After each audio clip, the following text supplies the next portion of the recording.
हाल ही में जब पूर्वोत्तर के राज्यों से एक खबर आई कि वहां पर तमाम आदिवासी पार्टियों को मिलाकर एक राजनीतिक दल आदिवासियों को बनाया जा रहा है, तो फिर एक लंबे समय से स्थापित ढर्रे पर चल रही आदिवासी सियासत में हलचल मची। राजनीतिक जानकारों और टिप्पणीकारों के बीच ये सवाल पूछा जाने लगा कि क्या पूरे देश में आदिवासियों का एक राजनीतिक दल बन सकता है। किसी ने कहा कि अगर ऐसा हुआ तो देश की राजनीति की तस्वीर बदल जाएगी, तो किसी ने कहा कि अगर ऐसा हुआ तो आदिवासियों की तकदीर बदल जाएगी। लेकिन इन सब के बीच सबसे बड़ा और जरूरी सवाल ये पूछा गया कि आखिर पहल कौन करेगा। क्या झारखंड के मुख्यमंत्री हेमंत सोरेन इसके लिए आगे आएंगे, या फिर राजकुमार रोत युवाओं को, तमाम आदिवासियों को एकजुट करने का बीड़ा उठाएंगे। आज के वीडियो में इसी सवाल पर हम बात करेंगे। नमस्कार और जोहार स्वीकार कीजिए। मैं हूं पुनीत कपूर और द अनकट स्टोरीज में आपका एक बार फिर स्वागत है। शुरुआत से पहले आपसे एक बार फिर गुजारिश कि अगर आप नए दर्शक हैं और आपने हमारे चैनल को अभी तक सब्सक्राइब नहीं किया है तो सबसे पहले कृपया चैनल को सब्सक्राइब कर लीजिए, बेल आइकन को प्रेस कर लीजिए ताकि हमारे तमाम वीडियो की जानकारी आपको तुरंत मिलती रहे। और अब बात उस बड़े सवाल की कि क्या पूरे देश में आदिवासियों का एक राजनीतिक दल, एक झंडा और एक निशान बन सकता है, और अगर बन सकता है तो फिर इसकी शुरुआत कौन करेगा। क्या राजकुमार रोत या फिर हेमंत सोरेन। इस पर टिप्पणीकारों ने कहा कि सिर्फ इन्हीं दो नामों की बात क्यों कर रहे हैं, देश में तो बड़े बड़े आदिवासियों के स्थापित और दिग्गज नेता हैं। इस बात पर जानकार मानते हैं कि देश में लगभग 85% आदिवासी नेता या तो बीजेपी से जुड़े हैं या फिर कांग्रेस पार्टी से जुड़े हुए हैं। इसलिए उनके लिए पार्टी की विचारधारा पहले है और आदिवासियों के सरोकार उसके बाद में, और ये बात आंकड़ों में भी झलकती है। अगर आप देखेंगे तो 47 सांसद आदिवासी हैं जो पूरे देश में लोकसभा में चुनकर जाते हैं। उनमें से 25 आदिवासी सांसद बीजेपी के टिकट पर जीते हैं, 12 आदिवासी सांसद कांग्रेस के टिकट पर जीते हैं, एक टीएमसी से हैं आदिवासी सांसद, एक एनसीपी से है महाराष्ट्र में, और एक जो है सांसद पश्चिम बंगाल में टीएमसी से जीते हैं, और एक, माफ कीजिएगा, आंध्र प्रदेश में वाईएसआर से भी एक है। तो 3 सांसद हो गए आंध्र प्रदेश में, पश्चिम बंगाल में, महाराष्ट्र में 3 ये सांसद हैं। और इसके बाद बचे हुए जो 7 सांसद हैं वो आदिवासी पार्टियों के टिकट पर जीते हैं। उसमें सबसे ज्यादा हेमंत सोरेन की पार्टी से 3 सांसद हैं, राजकुमार रोत खुद एक सांसद हैं, और 3 सांसद पूर्वोत्तर के राज्यों से। कुल मिलाकर 15% सांसद और विधायक ही ऐसे हैं जो ऐसे राजनीतिक दलों से हैं जो आदिवासियों की पार्टी है। और उनके बीच में सबसे ज्यादा पॉपुलर आज की तारीख में अगर कोई 2 नाम है तो वो है हेमंत सोरेन और राजकुमार रोत। सबसे पहले बात हम हेमंत सोरेन की करते हैं। बड़े दिग्गज नेता हैं, 50 और बड़ा आदिवासी चेहरा भी है झारखंड में। 50 साल की उम्र में ही उनके पास राजनीतिक तजुर्बा इतना ज्यादा है कि इसका अंदाजा आप इसी बात से लगा सकते हैं कि बीते साल उन्होंने झारखंड के मुख्यमंत्री के पद की चौथी बार शपथ ली। 50 साल की उम्र में चौथी बार झारखंड के मुख्यमंत्री, और वो पहले ऐसे मुख्यमंत्री हैं झारखंड के जो चौथी बार शपथ ली है जिन्होंने मुख्यमंत्री के तौर पर। उनके पिता भी वहां पर सांसद रहे, माफ कीजिएगा, मुख्यमंत्री रहे, लेकिन वो 3 बार वो वहां पर मुख्यमंत्री रहे। लेकिन हेमंत सोरेन तमाम नेताओं में सबसे ज्यादा 4 बार मुख्यमंत्री पद की शपथ वहां पर ले चुके हैं। हेमंत सोरेन के सियासी जो उनकी जिंदगी उसके बारे में आपको हम ब्रीफ में बताते हैं। हेमंत सोरेन ने 11 सितंबर 2010 को सिर्फ 35 साल की उम्र में पहली बार झारखंड के उप मुख्यमंत्री पद की शपथ ली, और इसके 3 साल बाद जुलाई 2013 में 38 साल की उम्र में झारखंड के उप मुख्यमंत्री बन गए और अगले 17 महीनों तक इसी पद पर रहे। इसके बाद साल 2019 में दूसरी बार झारखंड के मुख्यमंत्री बने। हालांकि 5 साल का कार्यकाल पूरा करने से पहले ही जमीन घोटाले के आरोपों में उन्हें ईडी ने गिरफ्तार किया। उसके बाद उनको अपने पद से इस्तीफा देना पड़ा और चंपई सोरेन उसके बाद झारखंड के मुख्यमंत्री बने। हालांकि 5 महीने बाद हेमंत सोरेन को जमानत मिली, वो जेल से बाहर आए, और इसके बाद चंपई सोरेन ने सीएम पद से इस्तीफा दिया और जुलाई 2024 में हेमंत सोरेन फिर से यानी तीसरी बार झारखंड के मुख्यमंत्री बने। इसके बाद जब विधानसभा चुनाव हुए झारखंड में बीते साल नवंबर को, हेमंत सोरेन ने चौथी बार झारखंड के मुख्यमंत्री पद की शपथ ली। उनके पिता भी वहां से 3 बार सीएम रह चुके हैं, हम आपको बता ही चुके हैं। झारखंड के बड़े आदिवासी नेता हेमंत सोरेन आदिवासियों के मुद्दों को लेकर लगातार मुखर रहे हैं, और उनके पार्टी के सांसद विधायक भी लगातार आदिवासियों के मूल मुद्दों को उठाते रहते हैं। साल 2021 में जनगणना में अलग धर्म कोड की मांग को लेकर हेमंत सोरेन के नेतृत्व में ही झारखंड विधानसभा से प्रस्ताव पास कराकर बाकायदा दिल्ली भेजा गया है केंद्र सरकार के पास। झारखंड में हेमंत सोरेन की पार्टी के 81 विधानसभा है झारखंड, मतलब 81 विधानसभा सीट है झारखंड में, उसमें से 34 विधायक हेमंत सोरेन की झारखंड मुक्ति मोर्चा पार्टी के हैं। इसके अलावा उनकी पार्टी के 5 सांसद भी हैं, 3 लोकसभा सांसद और 2 राज्यसभा सांसद। 5वीं अनुसूची में शामिल 10 राज्यों में आदिवासियों के किसी भी राजनीतिक दलों में विधायकों और सांसदों की संख्या के मामले में हेमंत सोरेन की पार्टी पहले नंबर पर है। बड़ा उनको राजनीतिक अनुभव भी है, लंबे समय से राजनीति करते आ रहे हैं, आदिवासी मुद्दों की लगातार बात करते रहते हैं। अब बात करते हैं जो हमने दूसरा नाम लिया था, राजकुमार रोत, जो भारत आदिवासी पार्टी के बेहद लोकप्रिय सांसद हैं।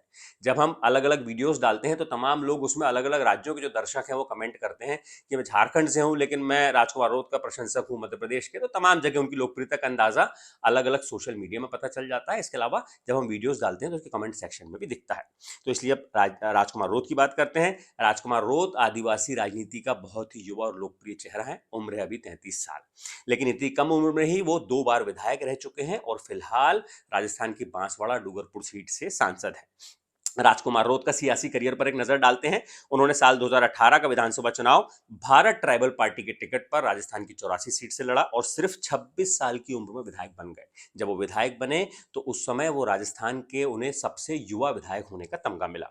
सितंबर 2023 में राजकुमार रोत ने अपने साथी नेताओं के साथ भारत ट्राइबल पार्टी, जिसके टिकट पर वो जीते थे, उससे नाता तोड़ा और अपनी अलग पार्टी भारत आदिवासी पार्टी की नींव रखी। और इसके बाद हुए विधानसभा चुनाव में भारत आदिवासी पार्टी ने मध्य प्रदेश और राजस्थान में तहलका मचा दिया। राजस्थान विधानसभा चुनाव में पार्टी के 4 विधायक जीते। राजकुमार रोत 84 सीट से दूसरी बार विधायक बने, पहली बार 2018 में, दूसरी बार 2023 में। उन्होंने बीजेपी के उम्मीदवार को 68,000 से ज्यादा वोटों से हराया। और इसी दौरान मध्य प्रदेश में विधानसभा चुनाव हुए, तब रतलाम की सैलाना सीट से भारत आदिवासी पार्टी यानी राजकुमार रोत की पार्टी के टिकट पर ही कमलेश्वर डोडियार वहां से विधायक बने। कुल मिलाकर 2 राज्य, राजस्थान में 4 और मध्य प्रदेश में एक, ऐसे 5 विधायक हुए। इसके बाद आया साल 2024। राजकुमार रोत ने विधायक रहते हुए ही बांसवाड़ा सीट से लोकसभा का चुनाव लड़ा और बीजेपी उम्मीदवार को 2.5 लाख के लंबे मार्जिन से हराकर वो सांसद बने। इसके बाद उन्होंने विधायकी छोड़ दी और जो उनकी 84 सीट थी, जो विधानसभा सीट थी, वहां से भारत आदिवासी पार्टी के नेता अनिल कुमार कोटारा ने जीत हासिल की। तो टैली में कोई फर्क नहीं आया। अभी भी उनकी पार्टी के 5 विधायक हैं। राजकुमार रोत खुद सांसद हैं। इतने कम उम्र में किसी भी उत्तर भारत या पूर्व या पश्चिमी भारत में किसी आदिवासी पार्टी को इतनी अच्छी सफलता नहीं मिली है जितनी राजकुमार रोत के नेतृत्व में भारत आदिवासी पार्टी ने सफलता हासिल की है। 8 महीने में ही, सिर्फ 8 महीने में, देखिए, सितंबर 2023 में उन्होंने पार्टी बनाई और मई 2024 तक वो सांसद हो गए और उनकी पार्टी के 5 विधायक हो गए। आज की तारीख में राजकुमार रोत बेहद करिश्माई नेता बन चुके हैं। राजस्थान के साथ ही मध्य प्रदेश, छत्तीसगढ़, महाराष्ट्र और गुजरात में भी वो खासे लोकप्रिय हैं। झारखंड में भी लोकप्रिय हैं। आदिवासियों के मुद्दों की कमाल की समझ और तर्क और तथ्यों के साथ अपनी बात रखने में बेहद माहिर है। राजस्थान विधानसभा चुनाव के दौरान ही राजकुमार रोत की जो पार्टी जब चुनाव लड़ने के लिए उतरी तो बाकायदा उसने अपना घोषणा पत्र जारी किया। और उन महीनों के दौरान में, शुरुआती समय में, उन्होंने गांव से लेकर तहसील जिले तक पूरा संगठन बनाया। तो ये उनकी सांगठनिक क्षमता को भी दिखाता है, सिस्टमेटिक तरीके से किस तरीके से काम कर रहे हैं और कैसा एक लंबा विजन लेकर, लंबा जो आगे अपना दृष्टिकोण लेकर वो चल रहे हैं। सोशल मीडिया पर बहुत सक्रिय और मुखर रहते हैं और मुद्दों को उठाने के लिए और लोगों से कनेक्ट रहने के लिए भी सोशल मीडिया का बड़ा इस्तेमाल करते हैं। नाम और भी हैं इन 2 नामों के अलावा। मसलन गोंडवाना गणतंत्र पार्टी के अध्यक्ष तुलेश्वर हीरा सिंह मरकाम साल 2023 में अपने पिता की परंपरागत जो सीट है छत्तीसगढ़ के पाली तानाखार, वहां से चुनाव जीतकर वो पहली बार विधायक बने हैं। उनके पिता दिवंगत हीरा सिंह मरकाम एक बड़ा आदिवासी चेहरा रहे हैं। उनका मध्य प्रदेश, छत्तीसगढ़ और महाराष्ट्र में अच्छा खासा प्रभाव रहा है। उन्होंने अपने अलग अलग सामाजिक आंदोलनों से आदिवासियों को एकजुट करने का और आदिवासी संस्कृति की ओर लौटने का उन्होंने एक अच्छा अभियान भी चलाया था। इसलिए यहाँ के लोग उनको आज भी याद करते हैं। गोंडवाना गणतंत्र पार्टी का मध्य प्रदेश, छत्तीसगढ़ और महाराष्ट्र के कुछ हिस्सों में प्रभाव है और इन तीनों ही राज्यों में अलग अलग दौर में गोंडवाना गणतंत्र पार्टी के विधायक रहे हैं। लेकिन फिलहाल सिर्फ तुलेश्वर सिंह मरकाम ही पार्टी के अकेले विधायक हैं छत्तीसगढ़ से। इसके अलावा गुजरात के आदिवासी नेता छोटूभाई वसावा का नाम भी सामने आता है, जो साल 1990 से लेकर 2022 तक लगातार 7 बार विधायक रहे हैं।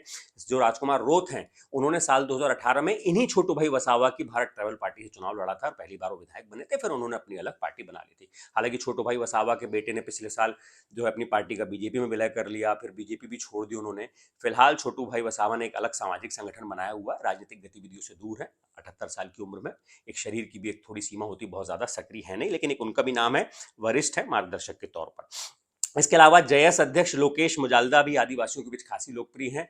उनका संगठन भी लगातार आदिवासियों के मुद्दों को उठाता रहता है। जहां भी आदिवासियों के साथ अन्याय होता है तो जयस की टीम पहुंचकर जरूर वहां पर विरोध प्रदर्शन करती है। जानकार मानते हैं कि किसी एक या 2 नेता के साथ आने से बात नहीं बनेगी।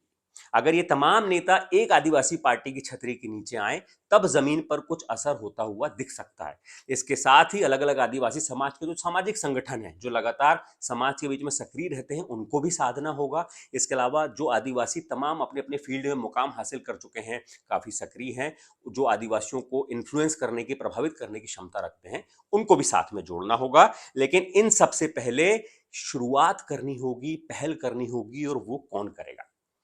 जो राजनीतिक जानकार हैं इस मामले में, हेमंत सोरेन और राजकुमार रोत का नाम सबसे आगे रखते हैं।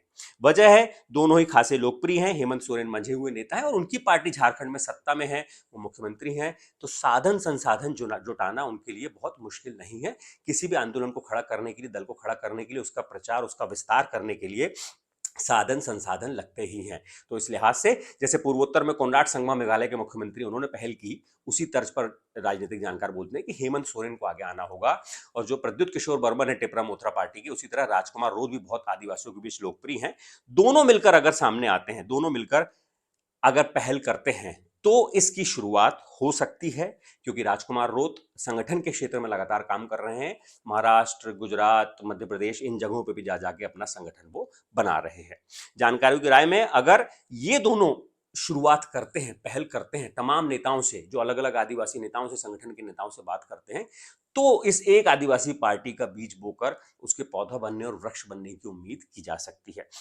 लेकिन इन सब से इतर, इन तमाम बातों, टिप्पणीकारों के विश्लेषणों से इतर, जो राजनीतिक जानकार हैं वो एक बड़ा सवाल ये भी उठाते हैं कि इसकी शुरुआत करने के लिए तमाम नेताओं को, चाहे वो हेमंत सोरेन हो, राजकुमार रोत हो, तुलेश्वर सिंह मरकाम हो, छोटो भाई वसावा हो, जयस के नेता हो, इन सबको अपने व्यक्तिगत, अपनी पार्टी के हितों को पीछे रखना होगा और एक बड़े आदिवासी हित के लिए सामने रखते हुए उसके लिए काम करना होगा। तभी ये जो विचार है जमीन पर उतर सकता है और आदिवासियों को वो ताकत हासिल हो सकती है। क्योंकि आज की तारीख में जो बड़ा राजनीतिक रूप से परिपक्व हो गया है एक आम आदिवासी मतदाता, वो महज वोट बैंक नहीं बना रहना चाहता, बल्कि वो राजनीतिक शक्ति बनने के सपने देखने लगा है। तो इस दिशा में तभी काम हो सकता है जब शुरुआत होगी, तब आगे इसके विस्तार की उम्मीद की जा सकती है। ये वीडियो अगर आपको अच्छा लगा हो तो कमेंट करके बताइएगा। साथ ही आने वाली वीडियो में हम कोशिश करेंगे कि जो दो नेताओं के नाम राजनीतिक जानकारों ने लिए हैं, हम राजकुमार रोध से भी बात करने की कोशिश करेंगे, हेमंत सोरेन से भी बात करने की कोशिश करेंगे कि वो इस बारे में क्या सोचते हैं। उसके बारे में हम आने वाले वीडियोस में आपको जरूर जानकारी देंगे, उस पर अलग से वीडियो बनाएंगे। ये वीडियो आपको अच्छा लगा तो इसे लाइक कीजिएगा, कमेंट करके अपनी राय जरूर बताइएगा हमें, और साथ ही साथ इस वीडियो को शेयर कीजिएगा। और आखिर में एक बार फिर गुजारिश, हमारे चैनल को, आपके अपने चैनल को सब्सक्राइब जरूर कीजिएगा। शुक्रिया।